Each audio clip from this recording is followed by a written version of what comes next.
just do some introductions to myself first.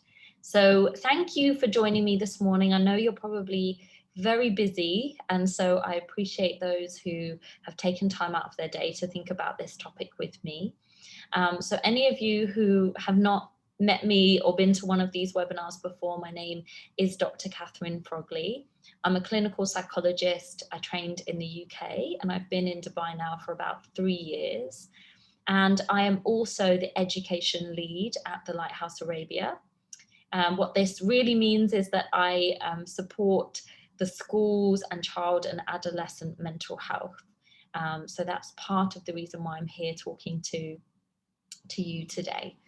So I just want to double check everyone can see me and hear me clearly. If you can, I would appreciate it if you could just click the raise your hand icon at the bottom.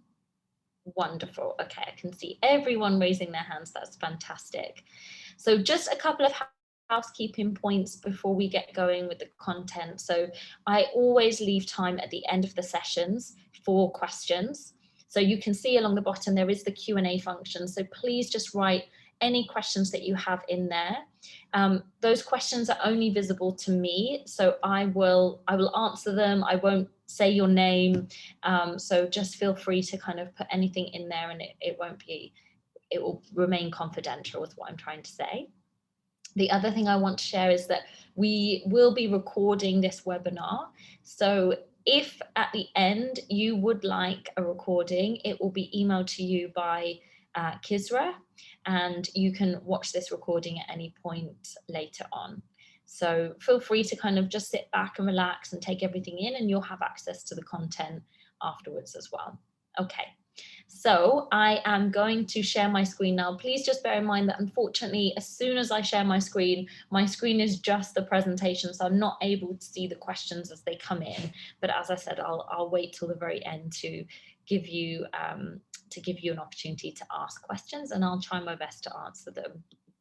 Okay, so let's go in. So I hope you're all here for the talk on cultivating healthy habits. And as I've said, my name is Dr. Catherine Frogley. I'm a clinical psychologist and the education lead at the LightHouse Arabia. If you're not aware of us, this is what our offices look like. They're very beautiful, I must say. And we are a mental health and wellness centre based in central Dubai. So we're a really great resource. So if you're kind of interested in ways of protecting and preventing mental difficulties, or you or a family member or a friend or a colleague is struggling with any aspect of mental health and well-being, we are one of the great organizations that you can access here in the UAE. So we are 30 plus mental health clinicians, and the majority of us are psychologists, but we also have psychiatrists, occupational therapists, and speech and language therapists available too. A lot of our work at the moment is on Zoom. So I know sometimes we have people from all over the Gulf who are we're supporting via Zoom. We serve all ages, so prenatal, children, adolescents, adults, couples, families.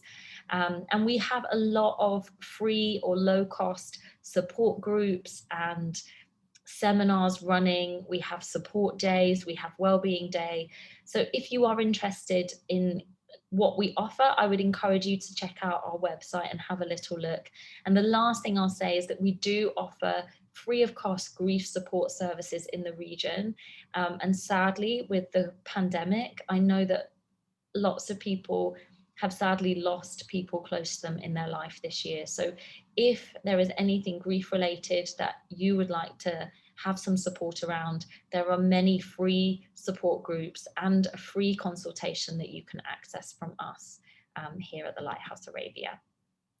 This is just some of the lovely faces of people that work at the LightHouse Arabia. As you can see, we're from all over the world, and there's lots and lots of us. So this is our team. Okay, so I want to just set the agenda for today's session. So we're going to be talking about what are habits, and we're going to understand what the science of habits are and the components of a habit, because a lot of people don't necessarily understand what goes how these habits are built, and that they're deeply rooted in behavioural systems. And in order for us to change habits, we really need to understand and address what the underlying causes are of those bad habits or those unhealthy habits that we want to change. And often we think, people get stuck because we think, having a good intention is what we need to be determined to be able to make those changes, when in actual fact there may be more that we need to address in order for us to really make long-lasting habitual change in our life. So we're going to understand what are these components that I'm talking about, what is the science behind habits. We're going to think a little bit about keystone habits and what this means. Just in brief, this is how kind of making one step in our life can have a ricochet of other steps and other habits being developed, and how we kind of identify those and get those going. We're going to think about what the barriers are to making good habits. And again, this is part of really understanding the underlying reasons as to why making changes, behavioral changes, can be really tricky for us. And then lastly, what is going to be most helpful probably is tips on learning how to change bad habits and cultivate good ones. What we know from the research, what it tells us is the best way to form habits. One fantastic book is the one thing a day book, and there is also a lovely book by James Clear called Atomic Habits, which really deep dives into this topic. So if you are somebody here today who is thinking, I'm going to take as much as I can from this hour, but I want more information about this, I would really encourage you to think about reading the Atomic Habits. And there is actually a whole website from James Clear. He has lots of worksheets as well. So a lot of the things that I'm going to be discussing are also presented in his book as well. So let's start by thinking, what are we talking about? What is a habit? And where do they come from? What is it that we need to understand about them? So a habit is an action that is repeated so often that it no longer requires conscious effort or thought. And often we have lots of habits. In fact, 55% of our daily tasks are habitual. So we naturally build habits into our life. We build routines into our life all of the time. So if you think about your morning routine or your going to bed routine, most of us will have a set order in which we do things, and we will just do things not necessarily thinking or consciously making a plan to do them. So for example, brushing our teeth, making our breakfast, having our morning coffee, we're not making a choice necessarily about these things that we do in the morning, but we tend to unconsciously kind of just do these things out of habit.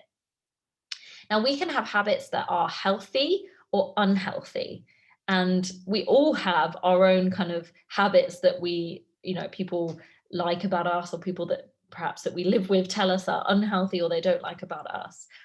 But being aware of what are the habits that I enjoy, or what are the habits that help me, and which the habits that actually don't serve me well, is going to be important. And habits can keep us from becoming overwhelmed because they allow us to take thought out of the actions that we engage in every day.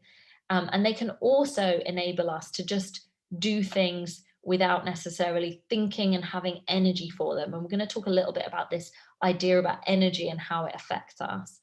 But if I think about my work with children and young people, what I'm often trying to do is create those healthy habits with them, especially when you're moving from middle childhood into kind of adolescence, and maybe some of the things have been done for them as part of them being a younger child and their parents doing those things.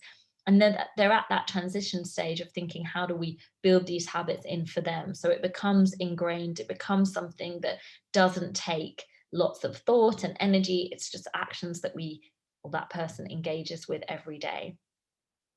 So when we think about habits, what we're talking about is this idea of a deep-rooted neural connection in our brain, okay? So this is a neuro pathway that has been strengthened through repeated practice. So when I think of the brain, I often think of it as like a jungle. And that jungle has lots and lots of different pathways that connect to one place and another. And when there has been a clear, defined pathway that's been trodden many, many times throughout our life, what we have is that nice kind of open pathway in the jungle. And it's easy to follow. We know exactly where we're going. We don't need to think about it. But when we're starting to change a habit, what we have to do is to take a big kind of area of jungle and start to chip away at a new pathway. And it's very tempting for our brain, particularly when we're overwhelmed or we're stressed, or something disrupts us in some way. It's easier for us to go down those well-trodden pathways. But what we want to be able to do when we're making new healthy habits is to kind of go and create a brand new pathway that's messy. It's got lots of jungle in the way. And of course, if we start that habit, but we don't go down that path for a little while, the jungle's going to cover it again and again. So we have to kind of keep treading that pathway over and over again repeatedly until the pathway really is nice and kind of clear and it's there to stay. So in order to change a habit, we have to engage in a totally different behavior and engage less with that old one, so that the old one begins to kind of grow the jungle over it, and the new one is the one that we kind of continue to reinforce and solidify. So we know that neural pathways are always weakening and strengthening. Our brain is sometimes referred to as being very plastic. And what we mean when we talk about it being plastic is that it's very malleable, it's very flexible. We can build new pathways at any time in our life, which is why we say, it's never too late to learn something new. It is most malleable and flexible and plastic when we are in our kind of childhood up until the age of about 25, but we continue to have a very flexible, malleable brain until we die, actually. And so there's been lots of research to investigate how long does it take for a habit change to really kind of be solidified. And in the 1950s, there was some research that suggested it would take 21 days. But later, we've had more research that says maybe this is a bit longer. And there really is such differing arguments to how long it takes. So some people say 66 days. Some research has shown it actually takes longer, more like 254 days, which is 8 months. So what we know, though, is that these things do take time, and they take lots and lots of repetition to build that new habit.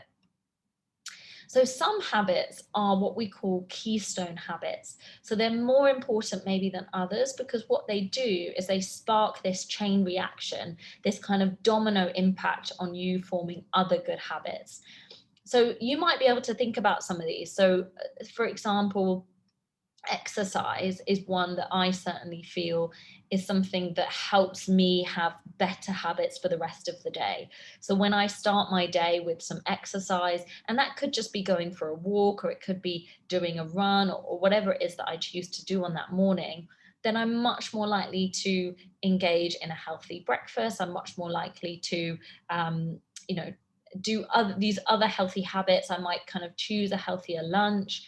I might be in that kind of positive mind frame, because what I've done by making that first habit of the day really good for me is I've got this sense of winning, of progressing, of growth, of doing what feels good for me. And so that sets me on a mindset of continuing to do that for the rest of that day. There are other ones that might be kind of similar for you, and I think these are very kind of different for different people. But making your bed, I had someone come up to me at the end of it was a mastering stress webinar that we were doing with principals, actually. And one of the principals came up to me and said, something that's really simple but really important to me is making my bed in the morning. And once I've made my bed, I kind of feel like I've started the day feeling good, feeling like I did something really good for myself. And that kind of triggers me to have good habits for the rest of the day. So some others might be having kind of family dinners. There might be meditating or mindfulness practice, having a daily routine, or a food journal. It may be different for you. It may be similar for you, but having that kind of keystone habit that, this builds that chain reaction for me, it's really important to identify what is it for you that makes you feel like, okay, I've started this day, you know, and this helps me now to kind of continue to have healthy habits. So let's think a little bit about what gets in the way of building successful habits. So first of all, I think just understanding why habits are difficult to create and what is getting in the way and what is required to be able to build a healthy habit and not go down the pathway of a bad habit is really, really important. Because I think a lot of us, as I said in the beginning, start with setting these intentions for ourselves, but we don't necessarily understand that there are underlying difficulties that might be preventing us or holding us back from making that change. So really trying to really understand what the issue is, so that it requires repetition, that often it's about how does this narrative fit with me? You know, what kind of narrative do I tell myself about this habit or this behavior that I'm trying to put for myself? So if I can give an example of that, something that I struggle with is running. So I love my daily walks, but running or doing kind of that kind of aerobic exercise or cardio exercise is something that I've struggled to have consistently in my life for a long time. I'm in kind of a good phase, so this is why I can talk about it. But what often stops me and holds me back is this underlying story I tell about myself as just being somebody who isn't a runner. And so I notice myself when it gets hard or when I'm feeling like I don't really want to go for a run today, there's that story that comes to my mind that, well, it doesn't matter because you're not really a runner anyway. And that really gives me permission to not do it. And it stops me from engaging in that healthy habit I'm trying to cultivate. So I really have to dig deep and recognize, okay, there it is again. There's this story, there's this sense of my identity that I'm not a runner. And therefore, this is something that I'm not going to be good at. There's also an element of fear. I don't want to fail. I want to be able to do this now and I want to be good. And that sometimes is hard to kind of wait for the progress to come. But those two things really hold me back. So I really have to identify when that narrative is there and shift it, you know, and even just as simple as saying, I'm not a runner yet, or I'm really working on my running, or we can all be runners. We just need to practice. You know, these kind of statements help to just shift my mindset out of that kind of identity that I've built for myself that I'm just not good at running. And so I don't engage in it. So we'll come to that in a moment, but understanding what's underneath it can be really, really powerful when we're trying to make behavioral change. The most common one that I see is that we have denial that we have bad habits. So we don't really want to think about that habit, those habits that we are not favorable or not something that we want to kind of admit to ourselves. So being kind of aware of them, being honest with ourselves is going to really help us to make those changes. And stress, as I mentioned before, or conflict, or any kind of highly emotional state can make us resort to our default setting. So in the example I gave about running, what's there for me is a fear. It's a fear of failing. You know, I want to be good at running, and you can't just start running and be good at it. It takes time, it takes practice. And so my fear sometimes gets in the way of me building that new pathway that I'm trying to build, and I go to my default setting, which is not to run. So any kind of big emotion, typically it's stress or it's conflict or it's anxiety, this can make us resort back to our old setting, that easily trodden path, that neuro pathway that's really kind of set in stone for us. And also low blood sugar also weakens our willpower. So if we're not kind of eating regularly, if we're having an unhealthy diet, or if we engaging in bad habits which kind of weakens our willpower, that's also going to perhaps get in the way of us building those successful habits. So something that, you know, if I notice I'm not eating very well, I'm much more likely to eat badly for the rest of the day. So if I skip meals, or if I'm kind of restricting my eating, or if there's been something that's happened in my, alcohol, for example, that that changes our blood sugar, and that can weaken our willpower to do the things that feel right for us. So again, just being aware of what the other habits that we engage in that might not be conducive to having those successful habits. So let's think a little bit about the tips for cultivating healthy habits and breaking bad ones. So firstly, we talked about intentions and how intention alone will not be helpful. So that's why I think it's really important to link it to your identity. So what I find to be really helpful, as I said, is be understanding and dig a little bit deeper to finding out what is my identity, what is the narrative that I have about this habit that I'm trying to cultivate. And as I said to you, I have lots of healthy and unhealthy habits, but one that I'm really trying to build on at the moment is a habit of running and doing that cardio exercise regularly in my life. And what I've noticed is getting in the way is that identity, that story that I have about myself as just not being someone who does that. And so what I'm trying to do is focus on the type of person I want to be. And I'm trying to also link that to my values of health and my values of perseverance, because what I notice is I really just want to stop. As soon as I start running, I want to stop. I don't want to do it. It feels painful. It's difficult. That fear of failure is really, really activated in me. So I really want to be able to focus on what I want out of this, why I'm doing this, how it links to my deeper, kind of broader value system to help me stick at it.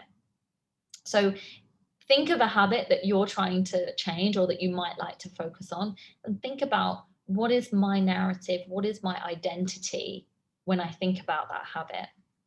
And what type of person do I want to be? And that could be, a role model that you have. It could just be, who I feel like I want to be.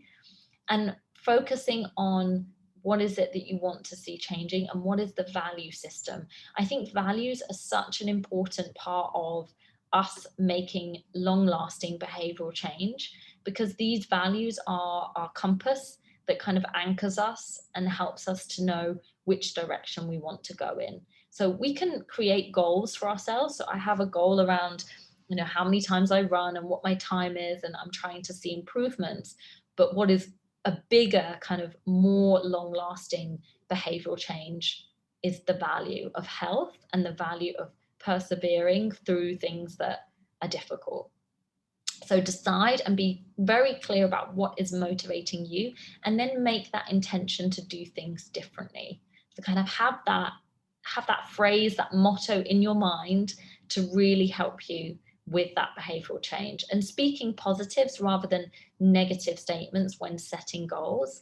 So I think the language that we use when we're talking to ourselves is something that we have to be really, really aware of. So as I said, that idea that I'm not a runner, I'm not good at running, really doesn't help me to try. It really doesn't help me to go for it. And whilst saying to myself, I am a runner, which I tried for a while, maybe that felt maybe too incongruent to how I feel. So that actually didn't help me. But what I was able to do is find that healthy balance of, I'm working really hard and I can practice and I can progress at running. And everyone starts somewhere is kind of these mottos that I'm telling myself help me to go for it and help me to change and shift that narrative. So I urge you to think a little bit about, what are your narratives? What are your stories? And how you might be able to shift that for any habit that you want to change. So alongside that, it's really important to know thyself. And this is probably the most important part of any psychological intervention I do with people, is really helping them to understand themselves better. And that could be, focused on any kind of area of life, but being conscious of what we're doing is one of the most useful things that we can do, building that self-awareness. Because once we have that awareness and we know why we're engaging in certain habits or behaviors or thinking patterns, what we do is we give ourselves choice. because we notice it and we can decide, okay, this is an old pattern that's being kind of reenacted right now. Do I want to continue in this way? Or is there an opportunity here for me to try something different? So being more conscious and self-reflective is an incredible skill that we can all learn and we can all continue to grow. I don't think there's ever a point where we're fully self-aware, but it's always a journey. It's always something that we're progressing on. But we spend most of our lives on autopilot. As I said, 55% of habits are habitual, and we don't necessarily consciously make choices about some of these habits. So observe in your life what the old habits are doing and how they're impacting you. Pay attention to them. It can be really helpful to journal about triggers, cues, your routine, thinking about your feelings, your thoughts, your physical sensations when you're responding to a new and an old habit. Again, I know I keep talking about my running habit at the moment, but really it took some time for me to really notice what is happening. You know, what is it that I'm feeling? How did I know that it was fear that was stopping me, as opposed to just not wanting to do it for whatever reason? It took time for me to kind of really understand what was happening in that process to help me notice those things. But once I was able to notice what was happening, I felt much more empowered to be able to try something different. So I urge you to kind of think about, what are the habits that you have and which are the ones that are impacting you perhaps in a negative way, and what is it that, what are the thoughts, what are the feelings, what are the physical sensations that are there, and the triggers that might be there. And see what results you're creating in different areas of your life by engaging in an old habit when you start the new one. So really kind of look at, what are the differences when I do this new habit? So when I go for my run, you know, how does that make me feel? How does that impact me for the rest of the day? It can be a really, really beneficial way to really help you understand why I'm doing this and keep that motivation there. So I always set a plan and a schedule whenever I'm working with someone who is wanting to set a new habit. It really helps us to kind of, alongside that intention, to have an implementation plan, not a deadline, but an implementation plan.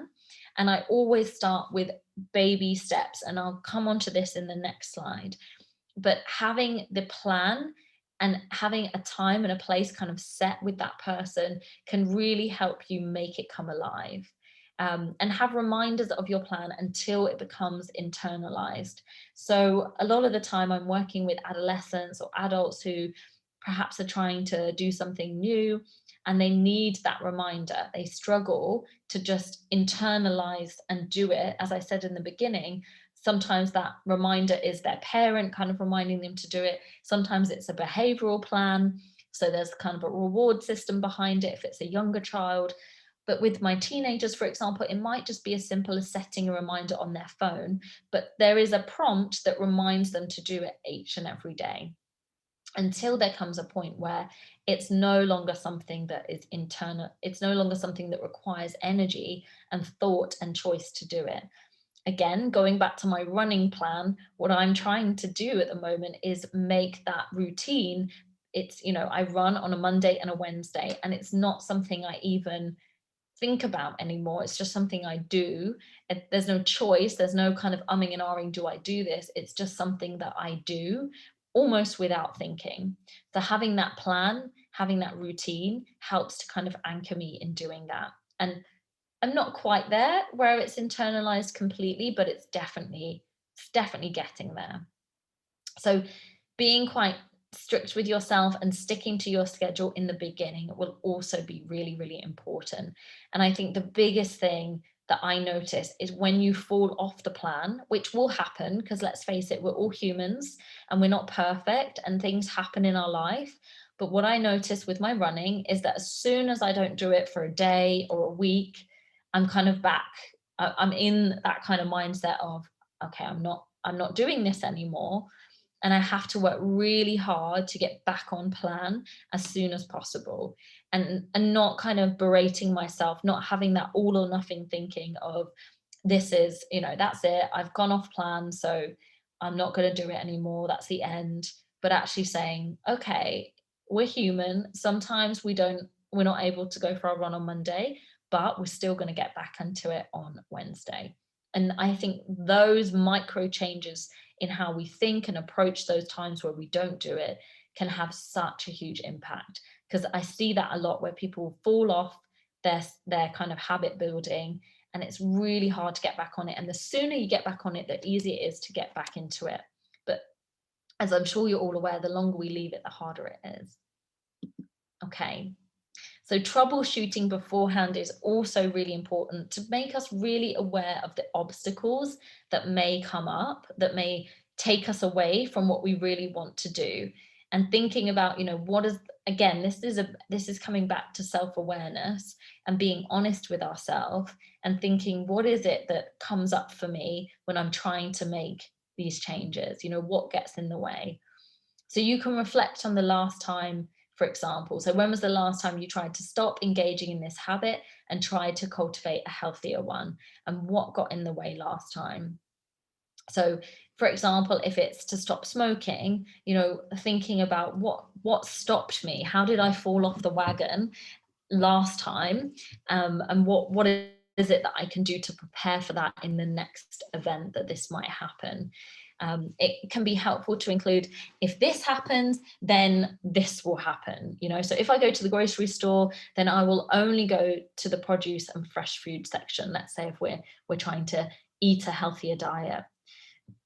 So really just planning through what the triggers might be, what the temptations might be, thinking about how do I limit access to those things, or how do I cope if I'm in a situation where, let's say if it's about smoking, where I'm in a situation where people are smoking, how will I cope with that situation? And having kind of those backup plans ready, and also thinking about how do I limit those temptations if I know that these things are triggers for me. And as I mentioned before, having a bounce back plan is really important. And I think what is an absolutely necessary ingredient to that bounce back plan is compassion, and not kind of beating yourself up, not being really mean to yourself for not necessarily for coming off, and having that self-compassion to say, I'm human, sometimes this happens, it's okay, I can get back to it. I just need to give myself a bit of time, and I'm going to get back on that wagon.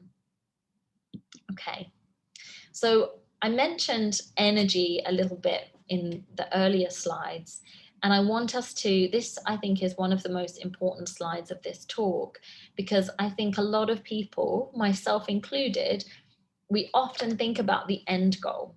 So running, for example, I want to be able to run a 10K, for example. And so my focus is sometimes the 10K. I want to be able to run 10K comfortably in a good time. I have a time that I'm kind of working towards, but I am missing all those little micro progress points in that focusing on the end goal. And that's not to say that we shouldn't have an end goal, but I think our focus needs to be on the smaller targets that we do.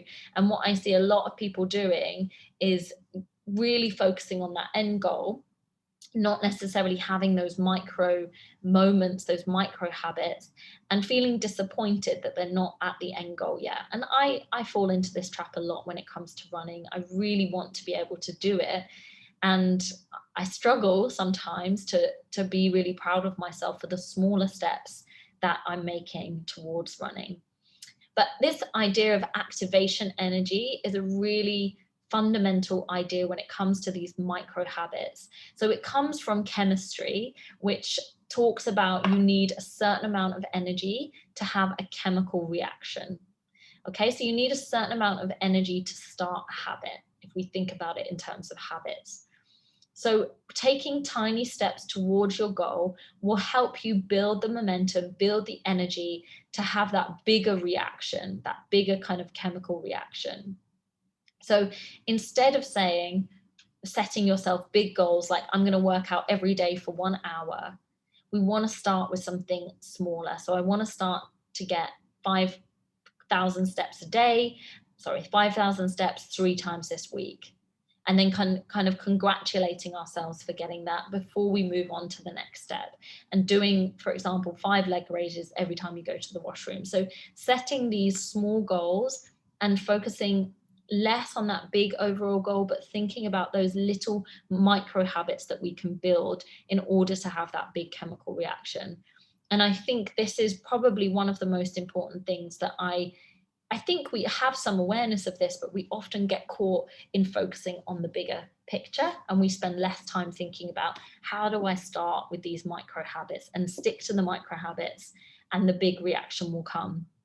And, you know, a lot of the time when I'm working with people and our kind of habits that we're building relate to mental health, and people can often feel like they haven't made big progress until we look back over the last 6 months, let's say, and see, you know, what were we doing 6 months ago? Look how far we've come. And yet there wasn't this big kind of aha moment, but there was these little building blocks of progress that got that person to the place where they are today. So just reminding yourself of that, I think, is really, really important. And lastly, thinking about the environment and how it supports your habits. So we want to create an environment that's helpful to you and enables you to achieve your goals. And sometimes we're in environments where we're being triggered, we're being tempted by the unhealthy habits that we're trying to avoid. So remove things that conflict with your values, and that could be junk food or junk people. So there may be people in your life who encourage certain unhealthy habits. Maybe you don't want to cut those people out completely, but maybe you're just going to be more conscious of how you engage with those people. So let's say it's somebody who encourages you to drink alcohol and you don't want to drink alcohol, for example, then it may be that you engage with that person over lunch. You know, you don't necessarily meet them in the evening when that's going to be more of a trigger for you. And maybe you would limit your interactions with that person whilst you're getting this new healthy habit underway, because you know that that person perhaps is not conducive to the change that you're trying to make in your life. Again, when it comes to, you know, food or those bad habits that maybe have the reduce your willpower, we also want to be mindful of, what are the things that I'm doing that don't necessarily help me to make these habits long term. And we may introduce multiple layers of accountability. So sometimes when we're starting something that's difficult, we might want to think about how we pair that with other positive things. So for me, again, I know I'm coming back to this running idea at the moment, but something that's helped me to be accountable is to have a group of people that I'm running with. It's actually a group of people that work at the Lighthouse. And so I'm accountable for my actions, but I'm also being held accountable by the group. And also it's more positive. I've made running more enjoyable because there's a group of people with me and I enjoy socializing, and it's along the beach and I enjoy being at the beach in the morning. And I'm also sometimes bringing music into that. So I've got 3 positive things that I'm linking with this painful run that I'm trying to kind of build a healthy habit around. And that's making it more enjoyable, and it's making me more likely to turn up and be accountable for my actions. So keep your environment encouraging and supportive. So simple things like increasing, you know, just thinking about the space and how you feel when you're in your space. I'm a big fan of Mary Kondo and the idea of clutter and things kind of being in their place, and helping, you know, when I feel like I'm in an environment that feels good for me, it helps me to make good choices as well. So that's kind of things like in greenery, being in nature, thinking about the area that you're working in or that you're spending your time in, having kind of aromatherapy, turning off the Wi-Fi or turning off notifications. So again, another habit that I'm trying to cultivate is trying to check my phone less, particularly in the evenings. This is something that I'm really trying to work towards. And so I've recently just turned off my notifications. And I know this sometimes is a very scary thing for people, but it really makes a difference, because when I am tempted to look at my phone, there isn't this draw of a million notifications that make me feel this urgency to check. It's just my phone. So I'm better able to say, no, I don't want to check that right now. I'll come back to it in the morning. Again, kind of charging my phone outside of the bedroom helps me not to check it first thing in the morning, which again is a really, it's a habit that I'm trying really hard to cultivate for myself, that I do my run or I do my walk or I have my coffee, whatever I choose to do that morning, before I engage with my phone or my emails and everything that kind of comes in overnight. So if you're trying to kind of think about food, you might want to think about, you know, what plates, what cutlery, how do I present food to myself? Maybe I will eat smaller portions or eat with smaller plates, for example. If I'm trying to not smoke, I might stay in non-smoking hotel rooms, for example. I think I've already mentioned changing the main screen of my phone so the notifications aren't there. So just thinking about, how do I set myself up in the best possible way, and how do I ensure that the environment I have supports me? And that might be things that I can do, it might be things that the environment does for me, and it may be things that I do in terms of the people that I surround myself with. You know, who is my life club? Who are the people that give me the energy and support my values and my goals for myself? And lastly, having kind of visual clues that remind you of your goal. So sometimes I think one of the most common ones is kind of having a motto on your lock screen, kind of in your laptop or on your phone, that can sometimes remind you of what it is that you're working on. It could be to have like a visual cue kind of somewhere in your home that reminds you of what you're doing, or a motto that you say to yourself, or something that you sometimes even, you know, Instagram is great these days of having these kind of visual reminders of mottos and things that we're trying to support ourselves with. So just having some of these things saved somewhere that you can access and you can see regularly really reinforces what you're doing for yourself, or having that positive affirmation or that positive motto that you're reminding yourself of, that, you know, to be a good runner, for example, it takes practice. So that's something that I'm reminding myself of, that I've got this, you know, I'm practicing and I'll get there one day. It just takes time, and to be patient. Sorry, I'm clearly talking a lot and my throat's going. Okay, so I think that is all that I have for my slides, but how am I doing? Okay, perfectly. We've got 15 minutes for us to answer any questions that you may want to have. And if you're interested in learning more about healthy habits, I would really encourage you. As I said, there was James Clear's Atomic Habits book, which is a really great book when it comes to behavioral change and habit formation. So that's a really easy read if you want to learn more about this. I'm also going to encourage you to look at our Instagram accounts. If you're on Instagram, we have LightHouse Arabia, which is a very general kind of mental health for adults. We also have Dr. Salaha Afridi, and I know she's done some really great videos on how to do stuff that is really hard, how to form great habits. So she's got a couple of really great IG videos that you can look at. And for our youth, our younger population, we also have @Insight, LightHouse Insight, which is specifically for our younger population, so kind of 13 to 24-year-olds, just really helping young people also be able to access easy, free, and accessible advice around their mental health.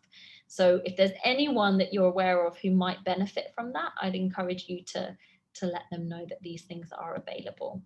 So let me just come back to you all, and if there's any questions, I'd love to answer them. We've got a little bit of time.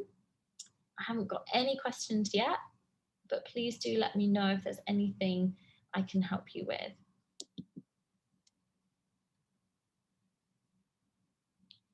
So someone has asked that they're quite a visual learner. So could you please give me some examples of the most efficient types of visual cues in order to help embed new habits? That's a really lovely question. And I also am a very visual learner, and something that I personally like, and it's a mixture of reading and visions, but I really like, and we have them printed all over the Lighthouse, but I really like a kind of very beautiful looking kind of quote or motto that relates to something that I'm doing. So there are some, I used to actually print these out I used to run a group for people, and we used to have a new quote and a new image every day, and we would print them out and share them with each other. And that was really lovely, and kind of putting them in, I used to put them on the on my lock screen, and I used to put them up kind of on my fridge, so there was something that I saw every day and could remind myself of. In my office, I also have a few on the walls that kind of remind me of these things. So I'm a big fan of beautiful words that have a beautiful image with them too. And as I said, in the days of social media and Instagram, I'm often kind of saving quotes on there or images that really resonate with me in different ways. So it could be, depends very much on what the habit is that you're trying to form. Another great way of visualizing goals is with a vision board. So I do a vision board every year. It's one of my favorite things to do. And on that, and actually I wasn't consciously thinking about it necessarily, but I saw this image of a woman. I wish I could show you. In fact, bear with me a second, I'll show you.